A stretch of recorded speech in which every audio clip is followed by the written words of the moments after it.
When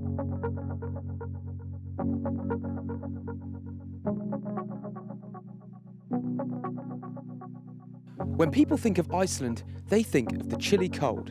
And as you can see by what I'm wearing, that's probably a fair assessment. But to my right and to my left, you can see greenhouses. And in these greenhouses, they're making quite remarkable things.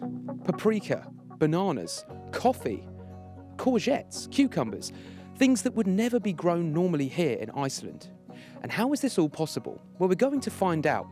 But the one thing we do know is this is linked once again to that thing we keep talking to you about, geothermal energy. Temperatures in Iceland rarely get above 4 degrees Celsius at this time of year, but fruits like bananas can only thrive upwards of 27 degrees. So Iceland started using energy from the hot springs to grow them.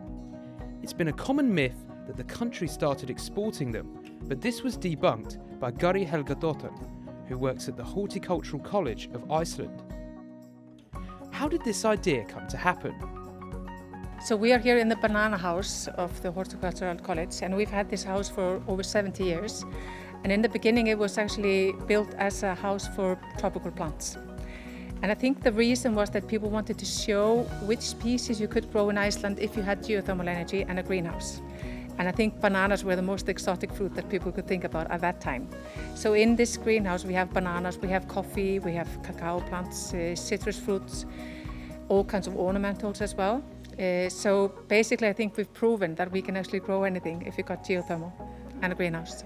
The main difference we found on this trip was that Iceland chose to build large parts of its society around geothermal energy hotspots, rather than the other way around.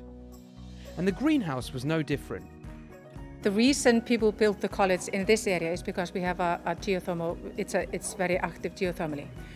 And typically around the most active geothermal areas in Iceland we have had small towns popping up with emphasis on geothermal production in greenhouses.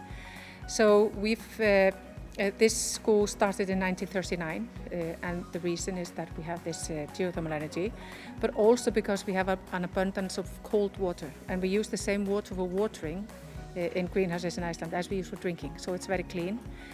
We've got the geothermal and hydropower to use electricity for the lights in the greenhouses.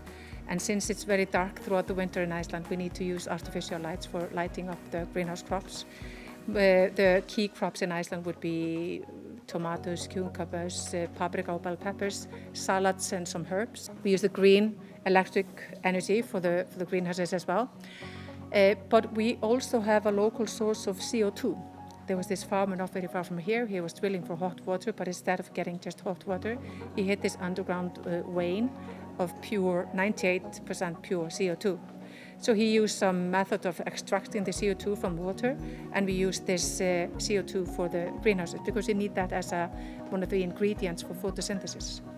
The greenhouse is not only powered by nature then, but even the carbon emissions created are from the earth too. Could this be a way forward for all agriculture?